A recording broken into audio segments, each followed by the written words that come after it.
opinion, right? This is just, it's stylizing. Everybody has a different opinion on stylizing. If you think Diablo 4 is better, great. If you think PoE 2 is better, great. But like, I think in terms of towns, I actually like the Diablo 2 towns a lot more, personally. You know it. Character customization, of course. Social features, definitely. Yeah. Also remember, PoE 2 is in its alpha, and according to some defiant D4 defenders, this means it should 100% have less content and development than any other game before it, just like the wizened Diablo 4. Next, it's like, I mean, imagine if Searing Exarch, his floor was like bright red and the balls were bright red. Like, that's what it's like fighting Uber Lilith. Will outline what exactly I and I've contacted others believe about the development of Diablo 4 and its greater impact on the gaming and ARPG community.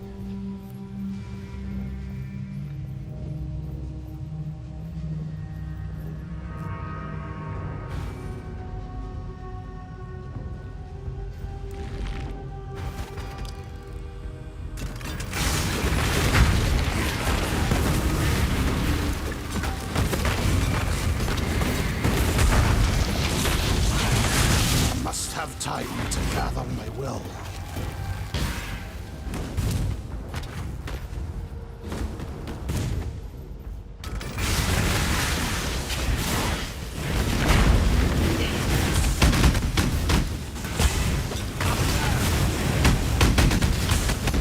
My mana is spent.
Have time to gather my will.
This isn't a hot take, but it's a take that will infuriate a substantial number of heroes of Sanctuary out there. Finally, it will conclude with what the future of Diablo 4 will hold. Despite my distaste for the game, I cannot deny the effect it has had on me, all those dudes with 10 wives, 70 children, and the... It's Diablo 4. It's not a terrible game, but what happens is, like, Path of Exile 2 comes out, and it shows its content, spent. and it's like,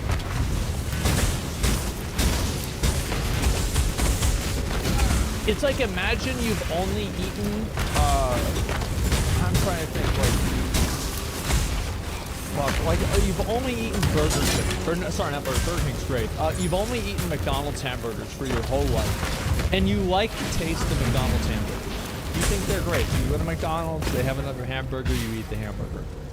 But then one day, you get a chance to try Five Guys or Shake Shack, and you realize what you've been doing your whole life. And it's not that McDonald's is really bad, but it's that the alternatives are so fucking much better that it is disgusting. World round of video games. It may have been Blizzard's fastest selling game of all time, but it is far from its best. Ask anyone. Seriously. Do it. My fellow exiles and new viewers, I'm Talkative Try. On this channel, we talk all things Path of Exile. I think that, I mean, it's not like, again, like, Diablo 4 is not the worst game in existence. It just doesn't really have, like,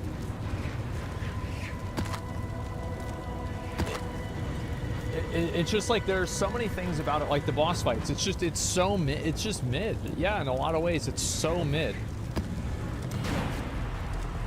Its development and its competitors. If you like this content, make sure to give this video a thumbs up and to subscribe to the channel.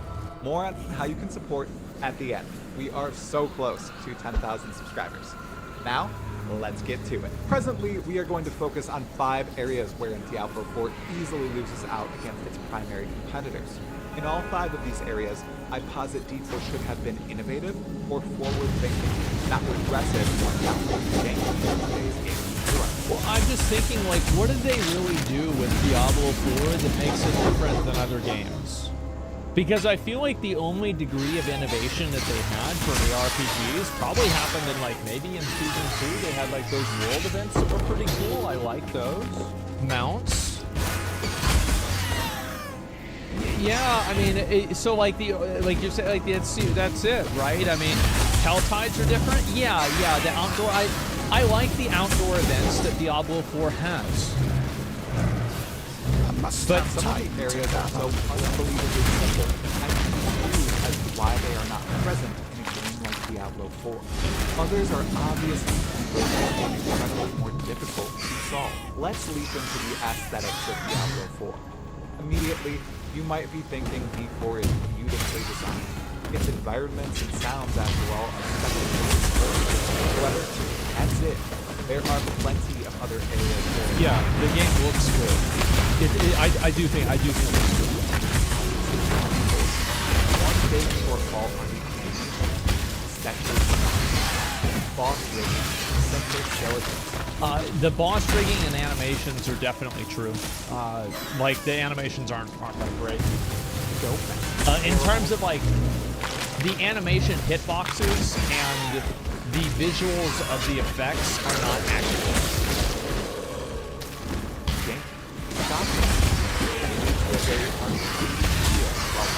Match that together with the screen logging damage numbers and status effects, and you have yourself a screen entirely devoid of meaning.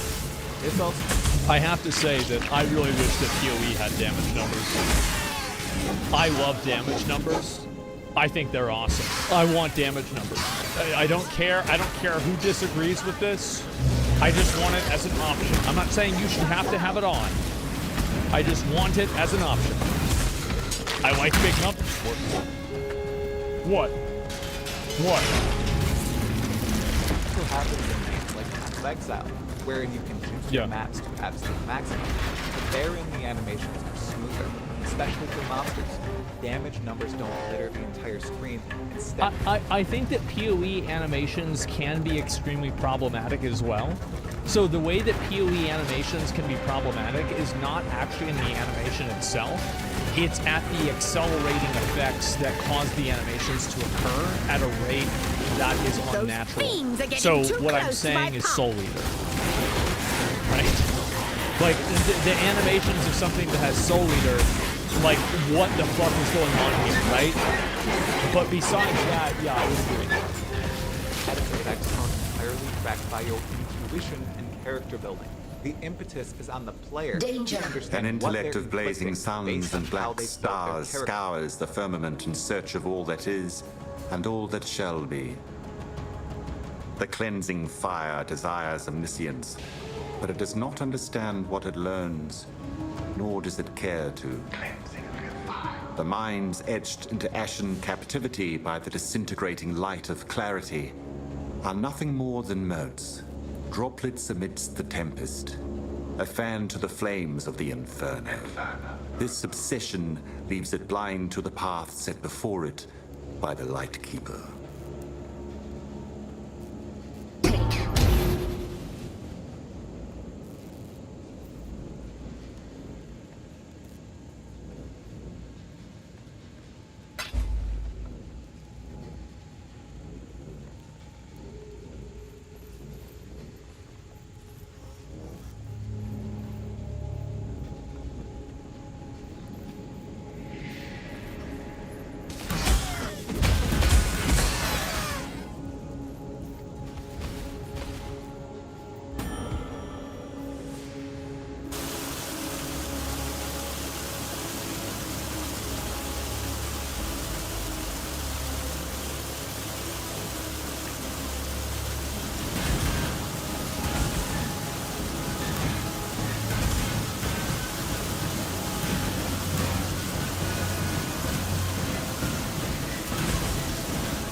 I must have time to gather my will.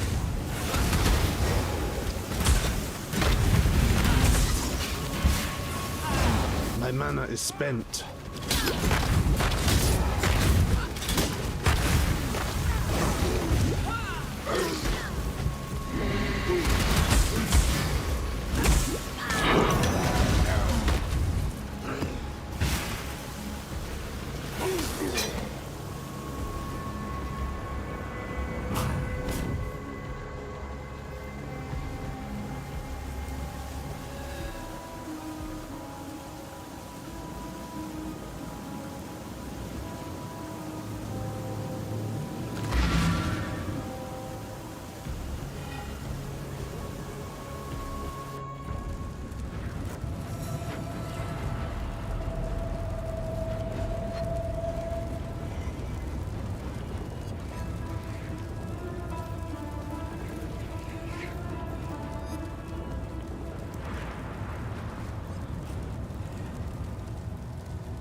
mana is spent.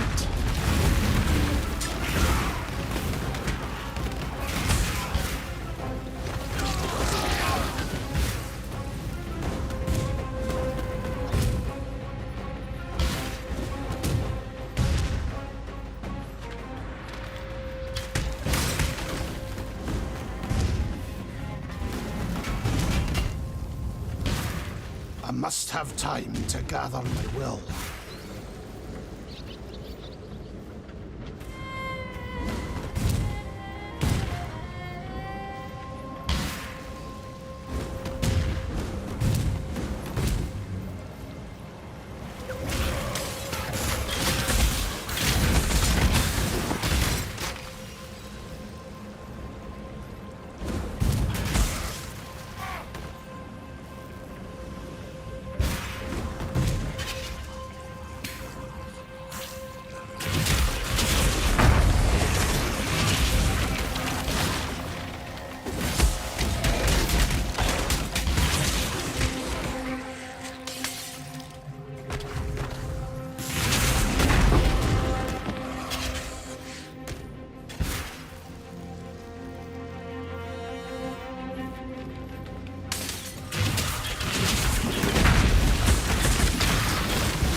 To gather my will.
have called the Maven to this place, for I too heard it. She is near and eager to witness your struggle.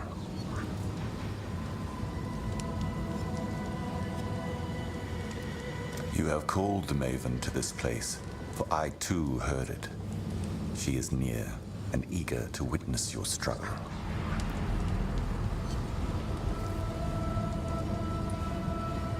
Good tidings, Nomad. I am a simple messenger from a place of great darkness and great distance, in a form most pleasing for those who must listen. Those great and unreachable have heard the silence echoing from that which once hunted here, and they have turned their gaze to this place. Rejoice, Nomad. For she approaches, and she seeks to witness your struggle.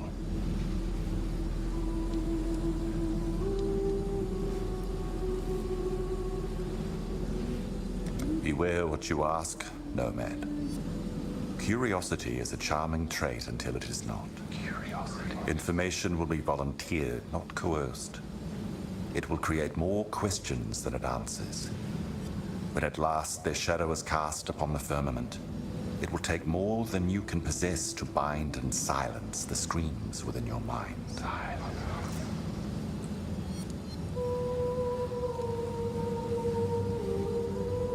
It lurched across these places with a hunger insatiable. It craved events past and prevented events passing. A mind like yours, so full of ideas and memories that flutter and swirl around you like smoke, would have been an irresistible temptation. It went by a great many names. The Unraveler, the Child of Decay. The echoing whispers of history here give a different name. The Elder. It served greater forces, as I do. Those forces are still at work, but the servant is gone. The home left vacant. For now. For an eternity, the darkness swelled within a ceaseless churn of its feeding, and then silence. Such silence is deafening to those who listen for it. The abyss cast its gaze upon its source, the first lurching movement of boundaries drawn long before the dawn. A claimant has arrived. You may know who. You wish to know why. The Maven seeks new conflict. Bored she is with the realm she has given. She is not the only one. The silence is deafening to all. You fear the Maven. You fear she is the Elder, returned and emboldened. She is, and she is not. The Maven serves not the Decay. She serves only her own amusement, passing eternity with an endless string of meaningless struggles. She is not the Elder, but you are right to fear her. I shall listen for your echoes.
The single-round challenger returns.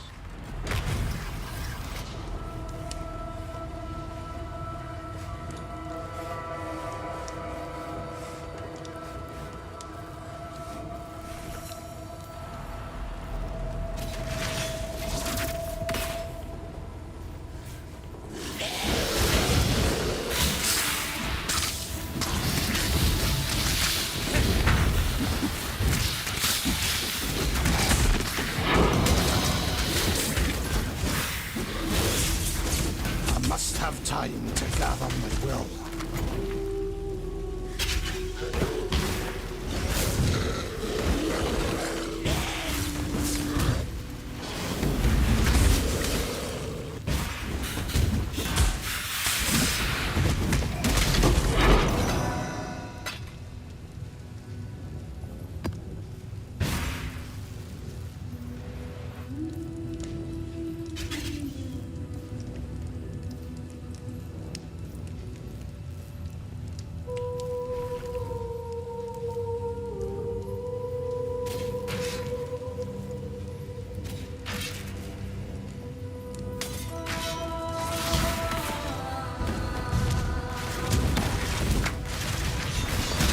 My mana is spent.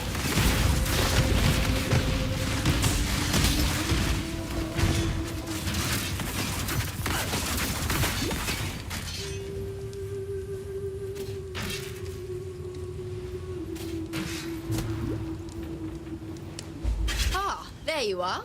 Ready to revisit.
Go with God.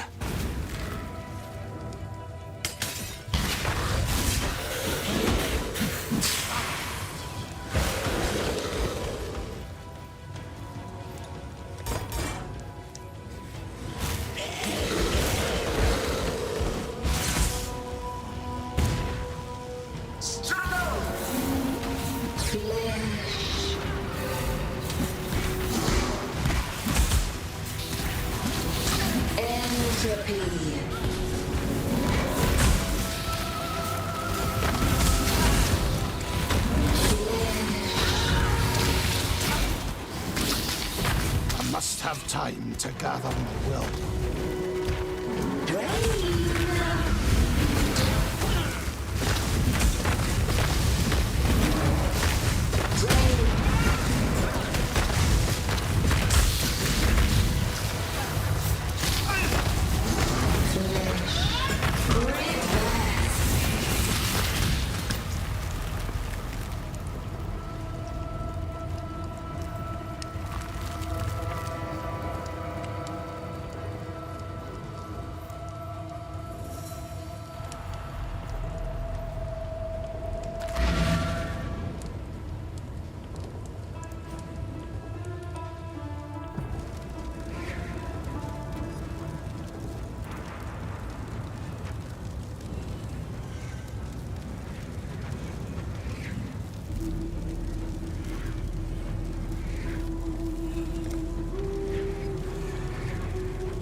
Long day.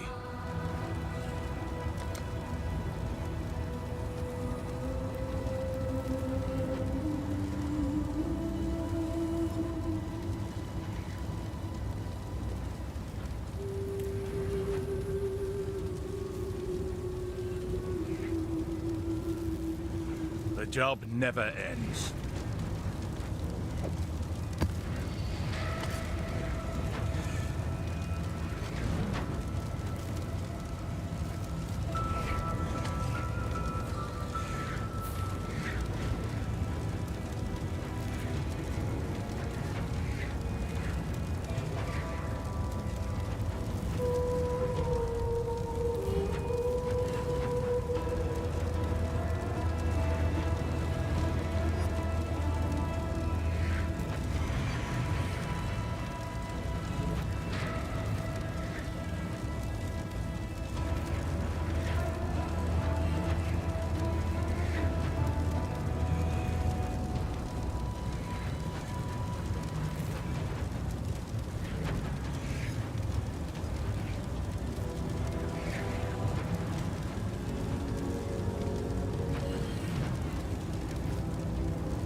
I also think that the bosses in PoE are way better designed. Something like Searing Exarch or the Eater of Worlds, Cirrus. Let me think. What are the other ones that I think are really good? Maven. Yeah, I guess Maven is good. I'm not really a huge fan of Maven. Shaper is a great example. Every mechanic that the Shaper does is so easily visible. Like Cirrus will off-screen you sometimes, right? Like, which kind of sucks. Like, Shaper doesn't do that. Katarina's cool. Yeah, Katarina's pretty decent. Not my favorite boss, but she's decent. Not a massive yellow word hovering above a group of monsters 10 times over. On a completely separate note, item icons in D4 are near meaningless. The art is tiny and uninteresting. Along that vein, while the environments and some monsters might look good, they are incredibly repetitive. Well, this one isn't even good. Like, you can be out of the animation from this and then still get hit by it. Like, that makes it bad. Like, I have a very, very simple, like, baseline. If you are getting hit by something that you're not in, then it's bad. There it is. So if your character is not visibly in something in the animation, then it's bad. Period. Monster diversity is non-existent. The same terrains are used over and over. And one of D4's only truly unique areas, hell, is only seen once. Only used once in the campaign and once more in the Uber Lilith fight. Yeah, that was weird to me Exile too. 2 especially clears Diablo 4 here, and it's in alpha. Animations are exceptional for characters and monsters. Item icons are crisp and meaningful. Enemies are incredibly diverse, and so are like the environments. There's not the world looks really nice. It's an alpha, of 5 simple terrain types. There's a branching 6-act campaign and sprawling endgame with over 100 distinct areas. That's huge, in a deceptively repetitive genre. Well, this is the problem, right? Is that Blizzard focuses on things that the average player doesn't have any, like, they don't really give a shit about it. Like, a good example is, like, having that Gemma Bane or whatever, like, voice the character in season 2. Like, that really didn't make a big difference for people. And I remember, like, with the Overwatch, that new character that they did, that Mauga guy, they spent, like, 30 minutes at BlizzCon talking about all the work and effort that went into, like, researching, like, the culture that he's from. Like, that's nice. You want to do that. That's cool. But, like, this isn't something that has a lot of value for, like, an average player. And it's like the focus is, again, it's almost like they're making video games for other people that make video games. They're not making video games for an audience of players of games. They're making it for an audience of people that have these values, that care about this kind of stuff. It's a value for Twitter virtue signalers. Well, yeah, and that's basically right. So, like, to me, I was just like, well, this character looks really fucking cool. Right? I mean, like, I even thought about playing, like, if I go back and play Overwatch 2 again, which I'm sure I will eventually, I will 100% play Malga. But, I mean, that's not, like, it's because he looks cool and he has cool weapons. Like, that's it. Like, them talking about, like, the names that they gave the weapons, it's, again, it's just, like, the focus is, it's almost like it's narcissistic in a way. Like, do you guys know what I'm saying? Like, it's, like the self-aggrandizement with it. I mean, think about his culture, just how good he is. Yeah, exactly. Like, it's not the game, though. Yeah, it's not really about the game or the gameplay. It's about some other, like, these, like, ideas. Like ARPGs. Now for big-ticket boss fights. Something that should be formulaic and should be a sphere of design easily tackled by the likes of Blizzard. Yeah. From what I've seen and heard, they do a decent job with World of Warcraft boss design. They did a decent job. WoW boss design went off the deep end, I would say, after, like, Cataclysm or Wrath. Depending. I think that now every boss is tremendously over-designed. There's no simplicity in the same way after Mop. I think even a lot of Mists of Pandaria bosses were, like, massively over-designed. But the bosses in Diablo 4 are absolutely horrible. There it is. In all regards. Remember this. Even Diablo Immortal has superior boss design. It's true. Look, watch. It's incredible. Their mechanics are uninspiring. Jesus, that is fucking sad. Some literally just swing their sword a few different ways or repeat the same two It's not even doing abilities on damage. timers. And that's another thing too, like in Path of Exile, like, this is the beginning, this is like the beginning of the game boss, right? Abilities. If you stand in front of even Hillock, he'll do damage to you. If you stand in front of Brutus, he'll kill you. Like, whereas in Diablo, like, the entire game is a fucking joke. Like, there's never a point in the game where, like, anything is hard. Timers. Others have insta-kills that don't have proper hitboxes. Yeah. Asmongold has expressed over and over these few points. Their Yeah. animations, aside from Uber Lilith, are not awesome. Boss Well, fight- the explosions on Duriel, the circle, will hit you whenever your character model isn't in it. Like, they will insta-kill you if you stand next to the circle, even though, like, the little thing around your circle isn't there. Like, what? Like, why is it not... Why is it not the same size? It doesn't make sense. Piety is better than Duriel?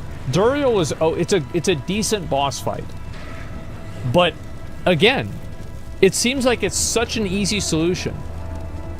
Like, there's an easy solution. But, like, you know, there's clearly, like, a blast radius that's coded into the game, right? Like, there's a circle, like, with a radius of, like, it deals damage in this circle. Why can't you make this radius this big? I'm sorry, but I will not accept that this is hard to do. No. It's outrageous. Should be awesome. Resized hitbox. Yeah, this is Audio insane. is almost non-existent in boss fights. There's no dialogue. Very few instances of special music, and mechanics lack. You're right about that. I mean, like, again.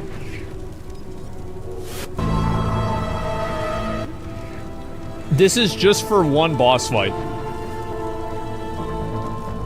Like, you don't even hear this or anything like that until you get to the very end of the game, where you're fighting this guy who's he's an eldritch being who, like, destroys worlds and universes. The Syrian Exarch. You just randomly join in, and you have the shit happen. Yeah, and also, like, has, like, the, you know, like, the voice lines and shit like that are so fucking cool. Cirrus? Yeah. They overdeveloped the game, so it's just insanely complex to fix a simple issue. No, you can make a circle bigger. Or you can make a circle smaller. Yeah, play the Maven soundtrack. Well, this is, in my opinion, I think this is the coolest one, right? The PoE OST on my gem and work playlist. Yeah, it's fucking amazing. And so just keep that in mind. Because, like, I felt like boss music didn't really matter a lot until I played Final Fantasy. And then I realized, like, every single boss fight that I think of in Final Fantasy, whenever I think of the boss fight, I hear the music. And then I go back to, like, WoW or Diablo 4, and they still have this, like, antiquated, like, viewpoint on it. And I think that PoE is just, like, it's insane. Either way, the PoE music, like, the Legion music, like, there's a few PoE tracks that are just so far above Diablo 3 or 4. It's not even funny. Unique sound effects. Boss loot is also not special. Almost all the items you find on bosses, you can find in the open world or in dungeons. Yeah. There are no non-cosmetic chase items attached to bosses. Accessing there are now. They did add a few non-cosmetic chase items to the bosses, and that's a good thing. I'm glad they did that, and I hope they keep doing that. Bosses is also abysmal. Some require you to farm the open world. Some require you to farm dungeons. Some require Like, you to... look at the animation here. Look how bad this is. What the fuck is this? Like...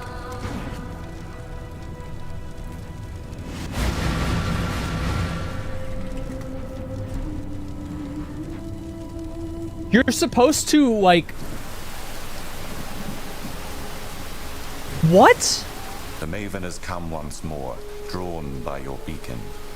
Perform What the adequately for fuck? her, This is, and it's you so will be granted bad. an invitation to a true test Who of your does metal. this?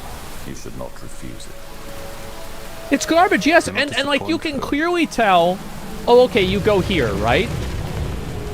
But not really. Like it shouldn't be like this. Is just trash. Some require you to farm absolutely I had to stop playing because I'm colorblind. Yes. everything. And due to the tiny trading scene, you have to What do it even was yourself. that? Absolutely everything. And due to the tiny Oh, I didn't even see it. And look, if you have the corpse thing down, you can't even see. trading scene, you have to do it yourself. There's no real freedom here to pursue various ends and bosses, and they're not well There's no real freedom here to pursue various ends. What is this?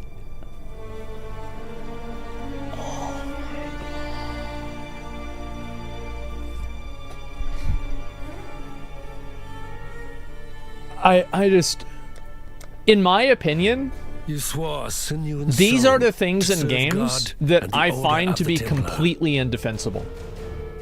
For Okay, years you yeah, built a life your upon studio faith, is full of only to people, not smite it Blizzard, I'm asunder not with saying. one I'm saying in sinful general, like, blow. you have a studio full of And is people that that not have the greatest no folly of insight all, into to lose innovation. faith when it's Okay. all you have left? You have a studio full of once- people that can't develop a good boss fight. Okay. But why can't you make the colors of the spells not blend in with the ground? I think you're wrong with a lot of WoW fights, but this is fucking stupid. Okay. I mean, again, it's stupid design. Yeah, it's death just like gives this, because no this is like solace an in this unnecessary tortured L. land. It's like the bicycle meme where the guy puts the stick in the bicycle. Increased difficulty. Yeah, they actually, and this is the problem, is that like some people, and this is the reality is they're right. This does make the game harder, and it makes it worse. Because if you go back, do you want to see a hard mechanic? Here, I'll show you a hard mechanic.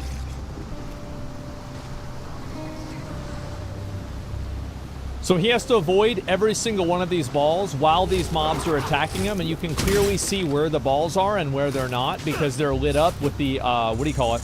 And you can see with each ball, there's an outline around it, so you're able to see it. My mana is spent. So it actually has nothing to do with the difficulty. That is infinitely harder than anything that Diablo 4 has mechanically. It's infinitely fucking harder. It looks manageable. It's very hard. I've never beaten Noob or Searing XR. I probably should one of these times. But yeah, it is very hard. And bosses, and they're not well connected. And that's the thing, is like, again, I think that difficulty through design, or sorry, difficulty through, not design, but like just not being able to see what the fuck is going on, that's not difficulty, that's just bad design. Cell 1 has already addressed all the issues present in Diablo 4 years ago, and Diablo 4 just decided to drop without including any of these solutions. Yep. Path of Exile 2 is doubling down on... And I also think that even PoE 1, like PoE does have some problems with visibility. And I think that the problems with visibility actually come from like multiple spell interactions and not necessarily from the baseline animations. So like with Diablo 4, if you look at the boss fights on a baseline, the boss fights on a baseline are bad.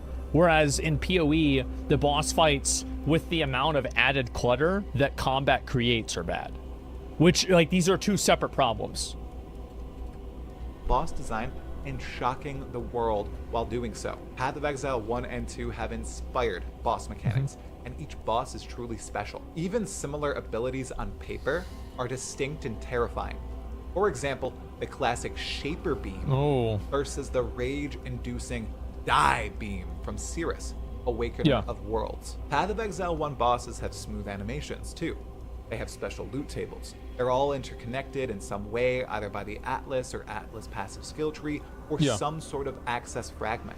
Audio is at the apex of each boss fight, too. Many abilities can be avoided simply by listening to audio cues or special dialogue. Compare that to the Silent Lilith in Diablo 4. Then off to PoE 2, wherein bosses are the crux of many showcases. The varied mechanics, the sound design, the area design, the simple, the incredible animations.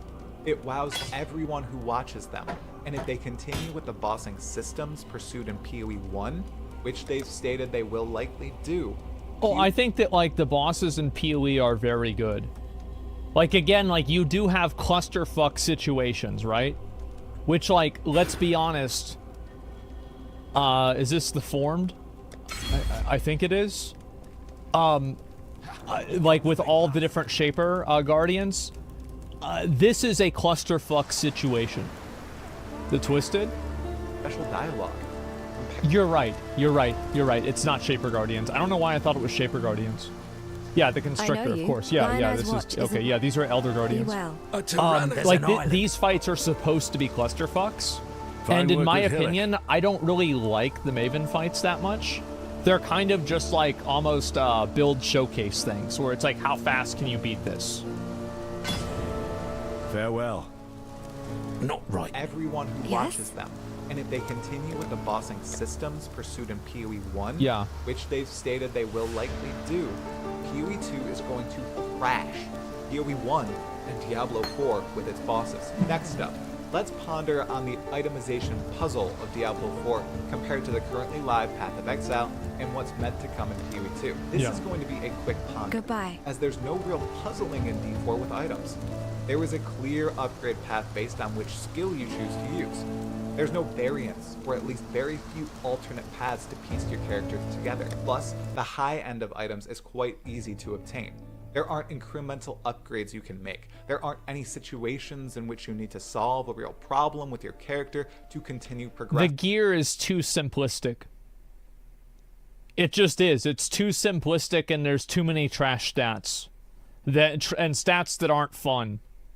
Like in PoE, like you could make a 45-minute, if you take the best physical damage weapon in the game, in terms of like how much damage can it do in PoE, you could make a 45-minute video on how that weapon came to exist.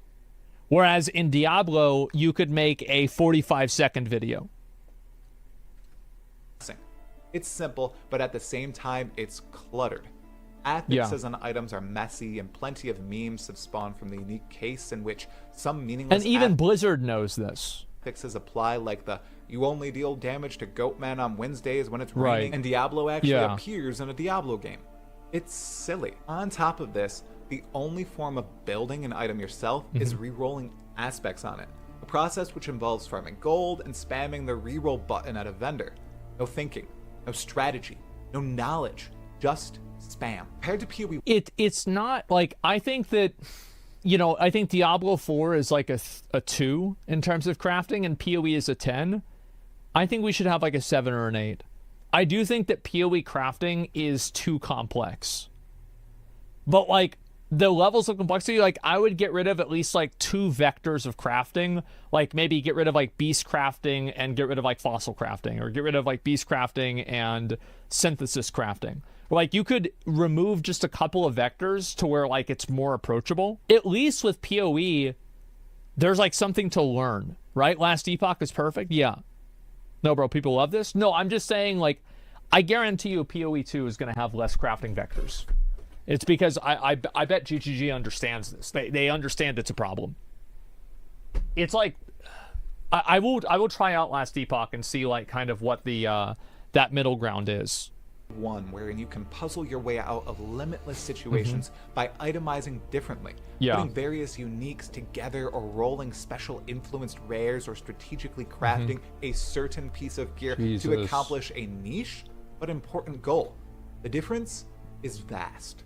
Of course, PoE 1's crafting is way more complex too, and involves a large element of randomization and spamming specific items.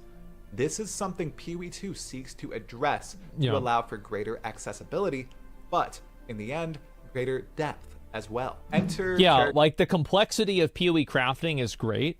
And I just think, again, if you just cut out a couple of vectors that are like kind of redundant, in my opinion, then I feel like crafting would be perfect. And I think that apparently Last Epoch kind of does that. character customization, wherein Diablo 4 wins cosmetically and in the first few minutes of the game, of course, but even then, is it a true win? There's a reason Path of Exile doesn't allow you to customize your character secretly. On character select, you pick your class, Yep. hear a bit about them, give them a name, and you're in. On the beach, ready to dance into the action. That's intentional. You're not going to be attached to your character because you made them look like a 70s rock star or a starving inner city dude. You're going to become engrossed in the items they possess, the choices you make throughout your journey, and what monsters you manage to down while piloting them through Path of Exile. Yeah. In Diablo 4, many characters are built the same. The skills I wish that, like, so Lost Ark, I think, has a better solution to that than PoE or Diablo 4. I like how in Lost Ark you can zoom in and look at your character more directly. And I like being able to look at my character. I think that's cool. And I like being able to make my own customized character. I would prefer if PoE 2 had the ability to customize and make your own character. Just because I like doing it and I think it's cool. It's not like the game would be bad or something like that if you don't have that, but it just adds a level of interest to me. Yeah, making your own character is good. Yeah, I like the idea of custom making your character. trees are tiny and not webs at all. Their version of the passive skill tree, Paragons, falls short of bringing real power to your character. But it's like, again, I think this is like a really good example of, remember what I was talking about before about how like Blizzard focuses on things that don't really matter? At the end of the day, people play a video game, like they play something like PoE because they like the combat and the gameplay. They're not playing PoE because they can make a character that has their hairstyle. That's not really the reason. And so again, like, I understand why they don't focus on it or care about it, but I still think it'd be nice to have if it's possible. But it's nothing like I will not play a game because of a character creator, but I will stop playing a game if the gameplay sucks. That's the end of the day. And there's no extra layer of specialty atop any class. Then there's PoE 1 and PoE 2, wherein the passive skill tree is massive and allows for many choices, many of which provide viable builds. Then the skill gem system. And I do think that, like, again, because, like, I have a lot of feelings about, like, the PoE skill tree, because, like, so I think about it from I've thought about it in a number of different, like, perspectives. Like, okay, so this number one, right? PoE's skill tree is so massively diverse and so overly complicated that isn't it kind of a good thing that it's really, really complex and hard to understand, because that way it filters out all of the people who aren't necessarily part of the target audience of the game immediately. So it's like, if this isn't something that excites you, you're going to be immediately out of the game, and, like, that's it. So, like, that's my first thinking on it. And then my other thinking on it is the thinking that everybody always says, which is, this game is so overly complex that I don't even want to take the first step into it, because you're providing such a level of complexity so early that it's overwhelming for me as a player. And I think that those people are right too. And so I don't think that either group of people are necessarily, like, really wrong, but I don't know how they can solve this problem, because I do think that how many of you guys don't play PoE or didn't play PoE for a long time? Maybe you opened it up because you saw this. You were like, I don't want to deal with this. And I think that's a problem. But again, if I think about it from, I'm going to try to give it, like, the most credibility that I possibly can, is that, isn't it also a good filter for people that aren't really the target audience of the game? Because if this doesn't excite you, you're probably not the target audience for the game. So, like, I can see kind of where somebody's coming from if they say that, but at the same time, I don't really think that justifies it. I still don't necessarily agree with it, even though I can see the perspective. Does that make sense? Like, that's the best justification. Make blueprint builds for beginners. Yeah. I think that, again, I think PoE takes a lot of unnecessary L's in acquisition of new players. And I think that they know that. I think they are fully aware of that. Builds. Then the skill gem system, I think they're trying to fix that. Massive customizability for all skills. And finally, ascendancy classes. Yeah. Ending out the trio of sweeping character customizations. Ascendancies give classes and characters even further identity and choice, pushing the envelope for what you can do to build your character up from where they started at level 1. All three of these are present in PoE 1. Yeah, the ascendancies are really cool. I will say that you can go on PoE Ninja, and this is just like a website tool that shows you like how many people are playing each different thing. So the game does have a problem, the same problem that, like, almost every other game has, is that, like, Deadeye is at 19% and Shadow, Shadow's not, Gladiator is at 0.4. Shadow's at 0%, 0.0. Raiders at 1%. So you do have the same problems that Diablo 4 has with PoE, but there are a lot of options that you can go with. Like, I would say that there are probably 10 times more viable builds in PoE than there are in Diablo 4. And 2. It probably There's is no need more to than drive that. the dagger further and talk about all the extra layers in PoE 1, from cluster Like that jewel- build there, right? Is that Cleave or Reeve or wherever the fuck it is? I've never played that. I think that weapon, that attack sucks. But, like, some people play it. allowing you to make your own skill And he was trees. clearing content with it. You just saw him clearing Atlas content. passive tree, Yeah. which allows This you is to a whole separate talent tree, right? The one I saw earlier, this is a completely new one that's totally different. sculpt an endgame unique to your account. The differences are flabbergasting. Diablo 4 is superficial, while PoE champions real depth. Finally, let's end this chunky section with a bit of a discussion about social features in Diablo 4. Or really, the absolute travesty that is the complete lack of socialization in this game.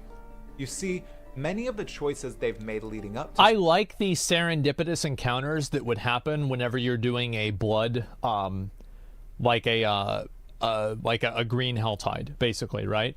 I actually like that, but all of the social encounters that you would have in Diablo 4 are so one-dimensional and meaningless that those people might as well just be NPCs.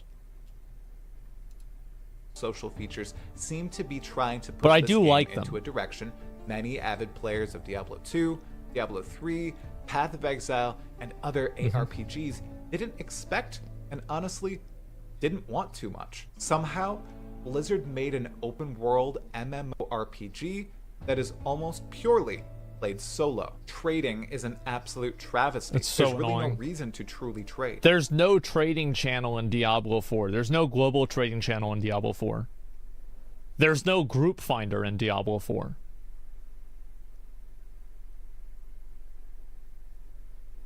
So how do you trade? You do it through a website. Most people, I don't know if people still use D2JSP, probably not.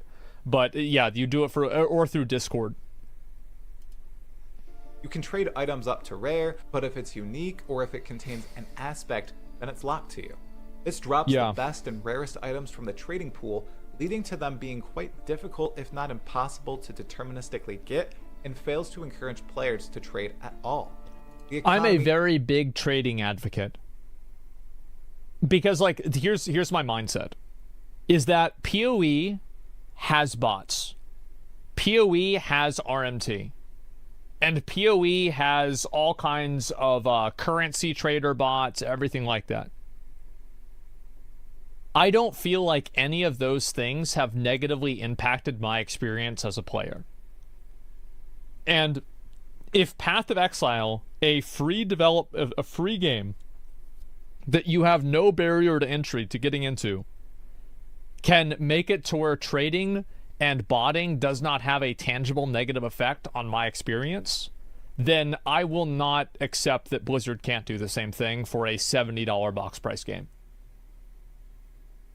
No. No. It has a negative effect on some people. Well, everything has a negative. That's not a good argument, right? I don't. How many of you guys like, have you ever had a point where RMT or like botting and PoE has affected you? And like how? Like how would it possibly affect you? I think that you could, the only, like maybe currency trading, maybe just a little bit, right? But honestly, I really appreciate the currency trading bots. Holy fuck. So yeah. Price fixing items. Positively, faster trades. Yeah, exactly. Yeah, there's faster trades. And so it helps trade experience better. Yeah, I am a very big advocate of trading. It truly is in shambles. There are outside of game communities. And also, I think that like one really weird thing about PoE trading is the fact that PoE trading is like one of the only games in my mind that actually utilizes an opportunity cost variable like system in terms of time investment. Because like, how many times do you get an item that'll sell for like 1 or 2C, but you're 3 weeks into the league and you're like, fuck it, I don't want to invest the time into selling this. I'm just going to get rid of it.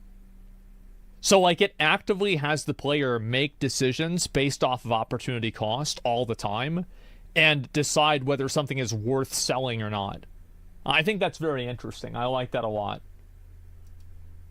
That are helping encourage the trade of quite specific items and resources. So items under before 5C? trade, which is I quite do. similar to Path of Exile's Mega Trade and Challenge least at the Discord beginning. server, the Forbidden Trove, or TFT. As usual, Mm-hmm. leave it to the dedicated ARPG communities to form their own features when a developer is lacking. So there's so You many people on also auction feel house? super I'm a fan of, I think that if you had an auction house in PoE 2 for only currency, I would be okay with that.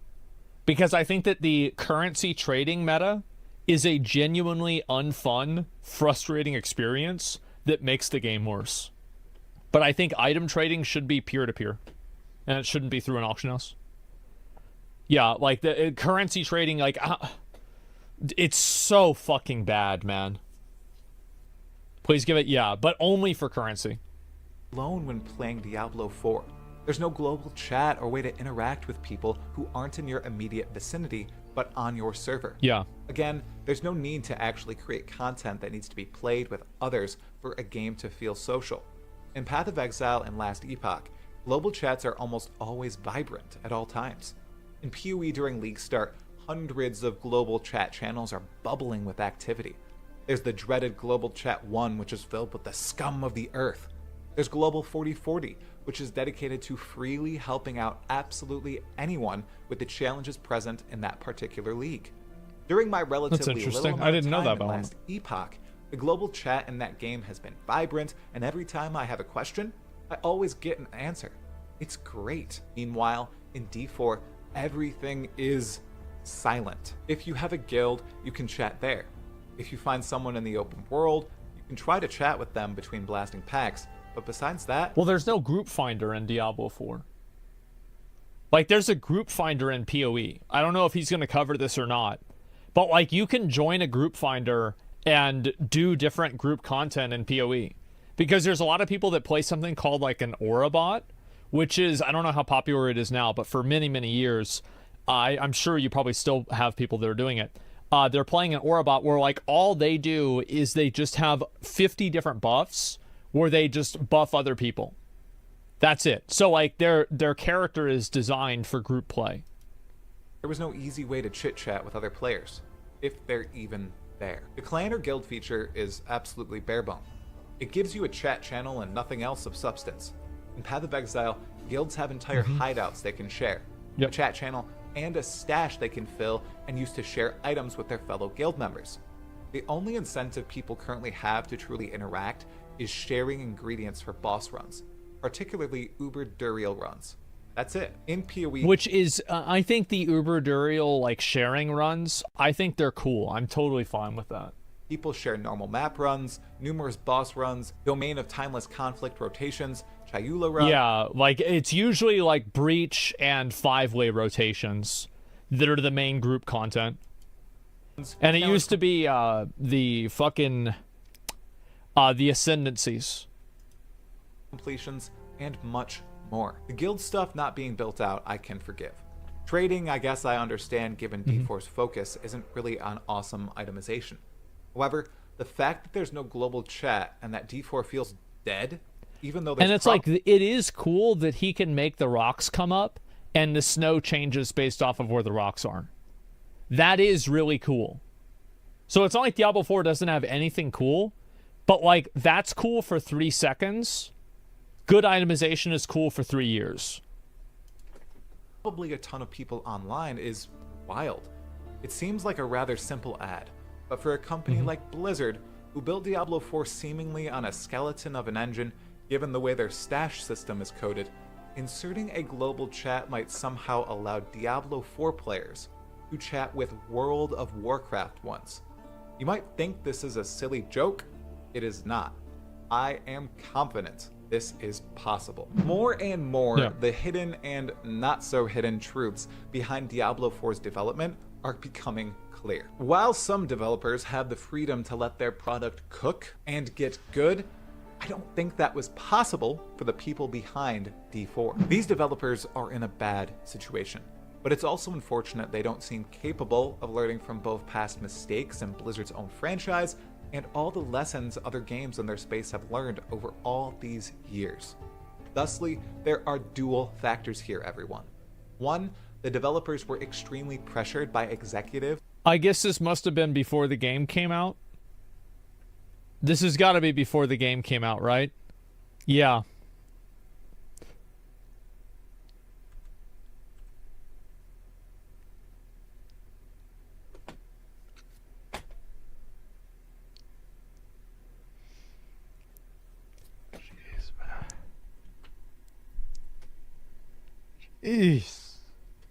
Pressured by executives to push out a new Diablo product, and two, these developers refused to commit vital research and development to ensure their game was the best it could be. Let's tackle both. Diablo 4 was designed to be a product of nearly pure monetary value. The people at Blizzard saw a hole in the market they knew they could fill. Obviously, their audience was hungry for a true Diablo game after the massive uproar caused by the Diablo Immortal fiasco. Well, I think also ARPGs are a popular genre. Like, the people like them, but it's just that there are no ARPGs that have mainstream market penetration. Like PoE, like Diablo 3 was huge, right? Diablo 2 was huge. But like right now, like besides Diablo 4, before Diablo 4, like PoE really doesn't have that mainstream market penetration. Like, for example, like this is like a really stupid way for me to do it, right? It's like super like subjective, like anecdotal. But like I've only had maybe 1 or 2 guys ever talk to me about PoE in real life. Like, because people will notice me and be like, ah, yeah, it's a streamer guy, what's up? And so they'll like want to talk to me about like a game or something like that. But I will tell you that the one guy that was a PoE fan, he was working at Best Buy, and he said that he was saving up money. He was going to buy the $400 supporter pack. He fucking loved the game. He looked just like Pox, the Righteous Fire guy, and he was so ridiculously fucking enthusiastic about the game. I talked to him about it for like a half hour. We were talking about builds, different types of stuff. This is like 3 or 4 years ago. And I still remember that shit. Whereas, like, the Diablo 4 is like, yeah, I saw you play Diablo 4. Yeah, anyway, so, yeah, I'm not playing it anymore. No, that's about it. Diablo name being insanely massive, so large, the best ARPG on the market simply called itself a spiritual successor to Diablo 2, with a marketing budget the size of a small country's GDP. True. I do think that, like, I think, like, the Rembrandt, like, Caravaggio, like, Renaissance era, like, style of the art for Diablo 4 was really cool at the beginning. But I don't think it really delivered into the baseline game. I think that, like, there was an element of, it was like 90 to 95% there. But like that 10 to 5% that it wasn't there made all the difference. I like the art. I do. I like the art too. But like, I'm trying to think of like which game had art that was just like so iconic. World of Warcraft. Like original vanilla WoW and Warcraft 3 had art that's just like fucking insanely iconic. It's so good. Diablo 2 had insanely iconic art. Wind Waker, yes. Bloodborne. Elden Ring. Fuck. Trying to think what other games had just like insane fucking visuals. Hades. I think each of those games has like an art style that's like so perfect and so good. But I don't think I think Diablo 4 is like that. Blasphemous. Yeah, Blasphemous is another great example. I think Blasphemous art style is fucking like S tier. Blizzard knew they could draw a gigantic number of buyers. They were right. They were. I'm guessing executives did 2 huge things. They expedited the release of Diablo 4 and ensured it was outwardly as accessible as possible to the greater gaming community. The game was released too early. It was released too early, but I don't think that releasing it any later would have made it better. Because do you remember back in the beta where we had the reset instance button and then they took it out of the game? Oh yeah, give them 6 more months. They'll make it better. Uh-huh. Oh yeah. Get the fuck out of here. Lots of It wouldn't have content mattered. and features were missing on launch, and the team did not have a plan for running the live game. Stashes were not feasible for people who played the game past the campaign. Only one true endgame boss existed. I need to Uber Lilith. watch his video, Darth's video on PoE endgame, because he's been playing it a bit. and her fight was broken and confuddled many who attempted it. just Hardcore wasn't was an good. absolute mess, and constant disconnects or bugs led to some hilarious but depressing deaths. And I have to say that I think that the idea of a death save in hardcore is fucking ridiculous. I think it is absolutely fucking ridiculous that you can have a death save in hardcore. Like, especially, so like a death save works if it's like the retail WoW version of Argent Defender, where like you have to press Argent Defender and then it gives you a buff that will give you a death save for a small period of time. But whenever I think death saves are bad, or whenever you have a whenever they're not reactionary. Like even a logout macro in PoE, you have to choose to use the logout macro. You can't just say, if I'm going to take damage, instantly log me out. No. You have to actively make a conscious decision to use a logout macro at that exact time. And if you do that, you also lose a portal. So there is still a loss even with the logout macro. And I think a logout macro is infinitely more skillful than just putting on a potion at the beginning of the dungeon that says I can't die because I have a death save. It is infinitely more skillful. That's why I think Petries are okay. That's why I think logout macros are okay. And I don't like what Diablo 4 has. That's my opinion though. And my opinion, to be fair, doesn't really mean a whole lot because I'm not a hardcore player anyway. But looking from the outside in, that's how I see it. Because I never really did any of this. I'm just talking about, like, this is just simply my opinion. Items just and I do think it's different. weren't exciting, and you were shoehorned into a certain path based on the skill you chose. Right. The puzzling element of solving your character just wasn't there. The horse was janky. The open world was empty. No social features existed. Uber uniques were basically non-existent. Balance changes were all over the place. There was just a lot to be done. But regardless, D4 was pushed to production. Next up, the development team pitched. I think that if you had left Diablo 4 in production for 2 more years, if anything, the game would be worse. Just what I think. I don't think they would have improved it and fixed all of the problems. Nah, bro. Nah. Depth in interviews and showcases, but built the game to be simple and cluttered once explored. Statistics and items were deep, but there were tons of repetitive affixes. Yep. The skill system was also straightforward, leading to very little true build variety, especially with shoehorned aspects. And I think that Diablo 4 made the skill tree too simple and the Paragon board too complex. Just my opinion.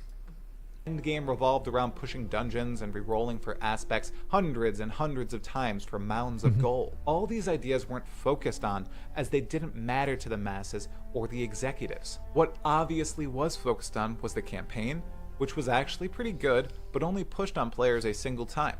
Then, it's just pure grind in the open world. And also, like, having celebrities involved. It's like... It's not a bad thing, really. Like, you know, everybody remembers the old Warcraft commercials with, like, Mr. T and Ozzy Osbourne. They were great. But the game was also great. And, like, look at Cyberpunk, for example, right? Like, so it's not that... It's not that this is a bad idea entirely. But, man, it doesn't make a good it doesn't make a bad game good. And whenever the game's bad, that's it. Why is it so hard to copy PoE and dumb it down a bit? Well, I don't know. I'll see how Last Epoch does with that. That's kind of what I hear. Maybe I should start... Oh my god, no, I already said I was going to do Monster Hunter. I don't know what I'm going to do. Dungeons. There's a lot of things to play, man. It's great the first time. And it's what many of the buy and play players fixated on. Yeah. Which probably pleased the executives greatly. These gamers buy the game, play it, and leave. They are not attached. They are not avid addicts like some of us, and they do not complain or uproar when the game turns out to be broken or shallow. Well, that's why they're the perfect audience. Like, gamer dads are the perfect audience to have because they won't play the game long enough to really hit those walls. to like hit those frustrating things or anything like that. It's completely fine, but it's not what people were expecting or honestly promised by the team behind D4. How could all of this happen, especially when Blizzard has 4 previous Diablo titles behind it? Diablo, Diablo 2, Diablo 3, and Diablo Immortal. Mistakes made in previous games or all the lessons learned seem to be completely ignored. Alongside these Blizzard-forged titles, there was also plenty of competition to take a gander at. Path of Exile has been in public development since 2010. They've had numerous fumbles and a ton of lessons learned in the ARPG genre. Why not take the best from PoE and implement it into D4? Heck, They did take a few things from PoE and put them in Diablo 4. And they also did that with Lost Ark. But that's not really innovation, right? why not take the absolute basics and do that? That's what Last Epoch did. Yeah. That's another title Blizzard could have looked at if they did actual research and development. Given the state of Diablo 4's launch and its current timeline for changes and fixes, it's clear that did not happen. But do you think that such gamer dads will buy a $100 expansion if they're not even completely done with the base game? Yes. I think that they absolutely will. 100. Absolutely. All of that being said, where in the world do Diablo 4 and Blizzard go from here? Well, they seem to be doing research and development in real time. Who would have thought players wanted more stash space in a game that should be about getting new awesome items?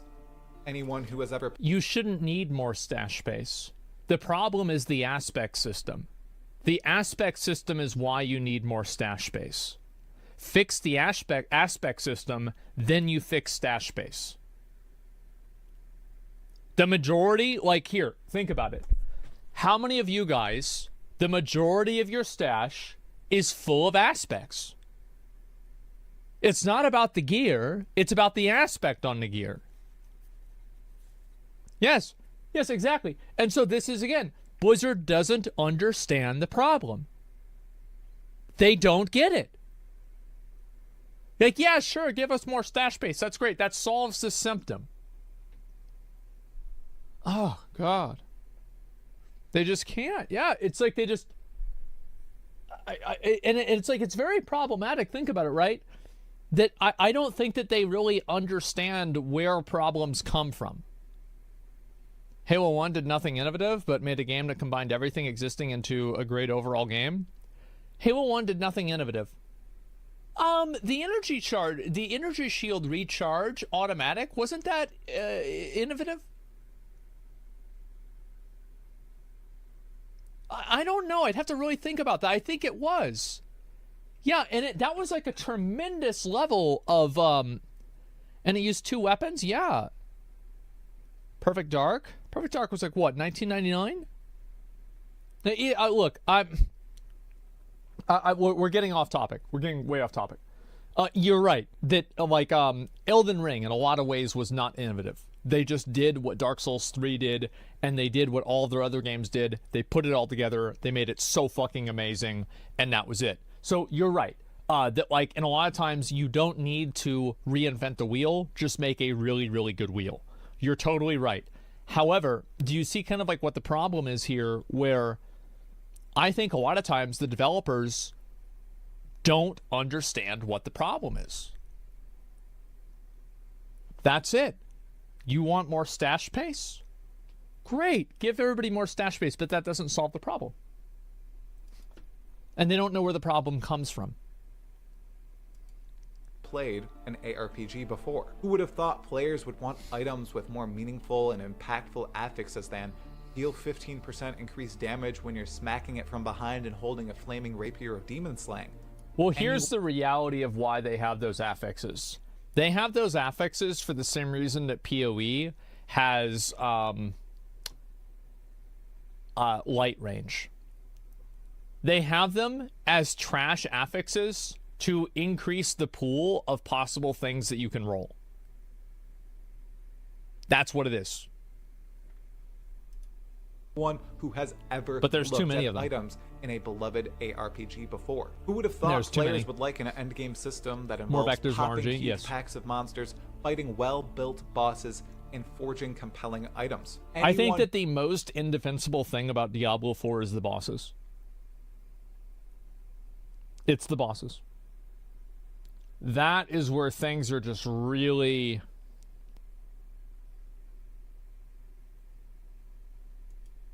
who has ever played the endgame or talked to someone who has played the endgame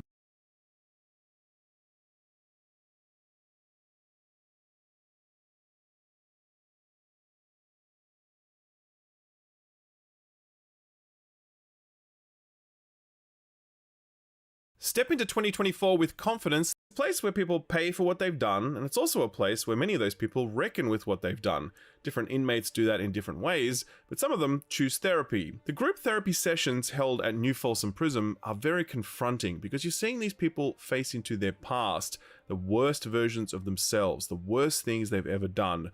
One of the inmates makes clear to another what it is they're doing there.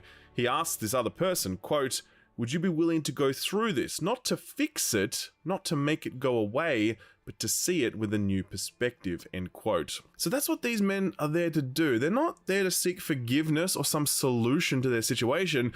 They're just there to see who they are and what they've done with a new perspective, which, if they're lucky, just might give them some hope for the future. Everyone there wants to hope, but many of them are trapped by the idea that who they were is the person they'll always be. Even though they're surrounded by people who believe in their inherent goodness and capacity for change, they often won't let themselves believe that. That is the essence of the work that takes place in these group therapy sessions, helping people confront their past selves, giving them courage to believe that that is not who they will be forever. For many, their grief and pain is so deep that the only way to let it out is through physical outbursts, with group members ready to restrain one another when the situation calls for it. And it almost always does. It's these therapy sessions that these documentary filmmakers were able to film for the first time back in 2017, and when they released the documentary, they called it The Work. So, what the hell has this got to do with a DLC for a PlayStation game about a Greek demigod trapped in the Norse realms murdering his way through their pantheon so as to protect his son and avoid an ancient apocalyptic prophecy? The answer to that question is quite a bit, actually. God of War 2018 and its follow-up, Ragnarok, released in 2022, was a new saga featuring a new setting, a new pantheon of gods, and a new Kratos. Sort of. It was the same man as before, the angry-faced, bloodthirsty, sometimes horny god-killer, but now he was older. He had a sick beard, he had a dad bod, and most importantly, he had a son, Atreus. Kratos now lived his life in hiding from the Greek gods who might seek their vengeance, hiding from the Norse gods who might fear the threat he poses, and most importantly, hiding from himself. From the things that he'd done in his past, from the man he was, and from the man he feared he still might be. If you go back and play God of War 2018, you'll see that Kratos often has this terror in his eyes when he speaks to Atreus. He's scared that he might let the mask slip for just a moment, and that Atreus might see his father for who he really was, or more precisely, Kratos was scared that Atreus might see him as Kratos sees himself, an indelibly blood-stained god of war. God of War 2018 was ultimately a story of Kratos and his son coming together, and that was only possible because Kratos was willing to let himself believe that the man he was today could be a good father to Atreus. If 2018 was about the two of them coming together, then Ragnarok was ultimately about letting go, about Kratos having faith enough in Atreus' goodness and wisdom to trust that he can decide his own fate, both as it relates to the prophecy of Ragnarok and the life he might want to lead after that. But a through line in both of those games was Kratos' fear of who he was and who he still might be. That bloodthirst, that recklessness, that rage of that past Kratos was the reason that this Kratos existed in the way that he did. Every decision made and every step taken moving him away from that former self. What makes God of War Ragnarok Valhalla powerful and important is that it's the first time in this saga that Kratos takes a step back toward who he was. Not so he can again become that person, but rather so he can face who that person was, what that person did, and what all that means for who Kratos is today, or might become in future. It is, as you've no doubt heard, a very well-made roguelike, with some novel and thrifty remixing of existing locations, weapons, encounters, and mechanics, all of it expertly doled out over a tight 6-hour runtime. But more than that, Valhalla is therapy for Kratos, where he is forced to revisit some of the most brutal, destructive, and vengeful moments of his past, still trapped in the idea that these things that were him will always be him. In Valhalla, Kratos is surrounded by people who try to tell him otherwise, who believe in his goodness and the change he has undergone, but Kratos will not let himself believe that, as each new run delves deeper into his guilt and shame, making him ever more certain that the best way to deal with his past is to bury it or run away from it. But trapped as he is on that beach, he has no choice but to keep going back, to keep facing his demons, to keep hoping that he might find something that might bring him the peace and the hope that he has long denied himself.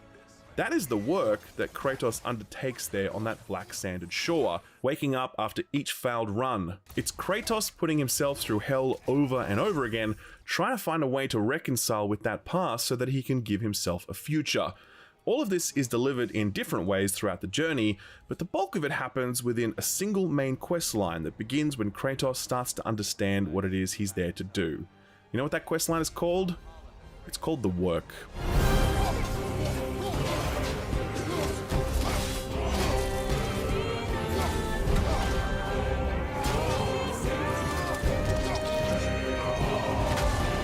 God of War Ragnarok Valhalla begins here, with Kratos accepting a mysterious, unsigned invitation to Valhalla, the Norse heaven for those who died worthy deaths. There they feast and fight forevermore, but as we learn when we arrive on that shoreline, there are many different parts to Valhalla, and Kratos' little slice of it is a lot less fun than the others. Kratos' Valhalla is a test of worth that is entirely unique to him, just as it would be unique to others. This portion of Valhalla isn't a physical space, but rather a manifestation of memory, pulling locations, enemies, and events from Kratos' mind and using them as a maze of sorts, one that is reformed and reconfigured every time Kratos enters it.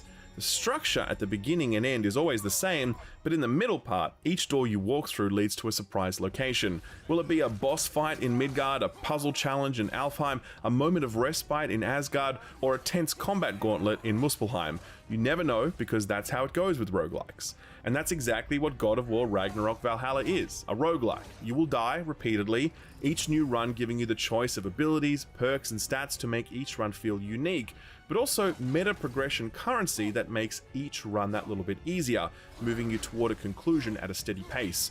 Playing at one difficulty above normal as I did, progression felt pretty quick and very rewarding. It's been very smartly dialed in to ensure that no run feels like a total waste of time. Even your least successful runs will always net you some currency that will make your subsequent attempts that little bit easier. Finally, you can also just drop the difficulty at any point and there's no penalty for doing so, other than collecting resources more slowly. Roguelites are quite unforgiving. Roguelikes, less so, and Valhalla takes that a step further. It is very accessible and very easy to beat on your own terms. It's also very easy to slip back into. I'll admit that at first, I had almost no recollection of how to play God of War. I was legit pressing the face buttons to try to swing my weapon. Turns out that's on R1 and R2, by the way, but it all came back to me super fast. And within the first 30 minutes or so, I was back and I felt like I'd never really left. It's a testament to God of War's combat that it can be so accessible and yet so satisfying. Given the fairly simple nature of God of War's combat, I was expecting it to all come back to me pretty quickly, but what I wasn't expecting was the way in which the game would push me to utilize more of the total combat sandbox in 6 hours than the entire base game did over 30 plus hours. So what do I mean by that? Remember when Atreus asks Kratos which weapon he prefers most, and Kratos refused to answer because he's all like, "They are tools, a preference would be meaningless," and then Atreus is like, "I like the axe," and then Kratos is like, I too like the axe. well, your boy Shill Up, he likes the axe too. I rode that bad boy as long as I could for both God of War 2018 and Ragnarok. Nothing against the blades or the spear, mind you, but the axe was just my jam. And so that's what I would use, except when I was like cycling ability cooldowns, and then I would just switch back to the axe as quickly as I could. As such, I know for a fact that I did not master the full combat sandbox in God of War Ragnarok. But Valhalla made me realize that not only had I not mastered it, I didn't really even fully understand it. I mean, I did sort of, well enough to be able to finish the game comfortably, but there were so many abilities for the spear and the blades that I just never used, or unique ways to utilize the status debuffs applied by those weapons that I never even knew existed. Or if I did, I probably just used them so infrequently that they just vanished from my memory. Valhalla doesn't let you get away with that sort of ignorance. It kind of does in the sense that you can just use one weapon the entire time, but there are multiple game systems that each encourage you to master your full arsenal in a way that the base game just straight up never demanded. At a basic level, there's a whole checklist thing going on in the background asking you to accomplish various gameplay related tasks, and doing so will reward you some of the permanent currency that goes towards making you stronger. So for example, there's going to be a requirement to use a specific axe technique 10 times in combat, and another that will ask you to use a specific spear technique 10 times as well. That immediately is going to get you switching weapons and using abilities you wouldn't otherwise use, but it certainly does not stop there. There's another set of requirements that involves selecting different abilities when they're presented to you as choices in the rewards chest at the end of each encounter. That is how you get the activatable abilities for your weapons in Valhalla, and so instead of just choosing the same 2 or 3 each time, you're incentivized to always select something you haven't used before. And that process alone really opened my eyes to how much more the blade and the spear were capable of. Then at the start of each new run, you're able to select any of the shields available in the game, as well as any of the Spartan mode abilities, you know, the ones that consume all your rage and make you go Super Saiyan, and there's a bonus for selecting whichever one is randomly highlighted for that run. Finally, and most importantly, there's a series of perks which encourage you to not only use different weapons, but to use them in different ways. So I might be focusing on using my axe this run, but I might suddenly get a perk that massively increases range damage with an even bigger bonus for precision hits.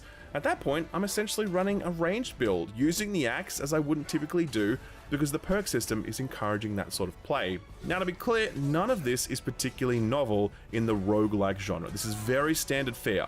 But it's novel here within God of War, because this approach to the sandbox is so different to everything we've been conditioned to over the previous 2 games. They're the best means of encouraging alternative weapon usage with some elemental resistances that force you to swap weapons so you could bust through a frost shield with your fiery blades of chaos. Most of the time when I swapped weapons, it was just to dump cooldowns, which was actually one of my biggest criticisms of God of War's combat, since that felt very gamey.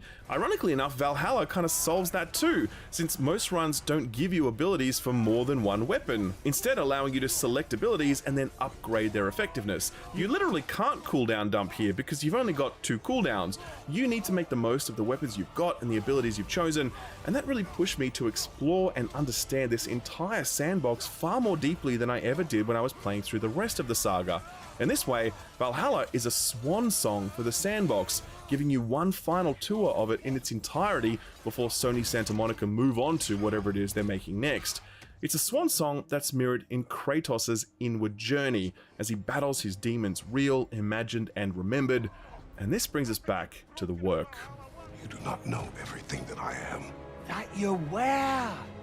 You've told me of your past, and yes, much of it was horrible. But why should who you used to be matter more than who you are now? Can't you see how far you've come? Kratos is a man haunted by not only the memory of his past foes,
but of what he did to those foes and why he did it. It is, as I talked about in the intro, kind of a central driving force in Kratos' character at this point, the desire to run as far away as possible from the man he once was so that he might be something better. Running away from your past works to a point, but it still leaves the wound open. It hasn't been treated, and true healing can't begin. There was no healing for Kratos in this Norse saga. There was a realization that he's a better man today than he was in his past, but there was no true reckoning with that past. Kratos may now be a good father and leader, but he still nurtures those old wounds, and because he hasn't healed, he worries that in any moment he might revert back to his old ways and let down all those who now depend on him. That tension is brought to the surface here in Valhalla. At the very beginning of the journey, we learn that Freya, now charged with bringing order to a post-Odin world, has asked Kratos to join her council as the god of war, a title that for Freya means guaranteeing a fragile peace, but for Kratos is an abyss into which he might again tumble. Perfect setup, huh? Ask the man who spent decades running away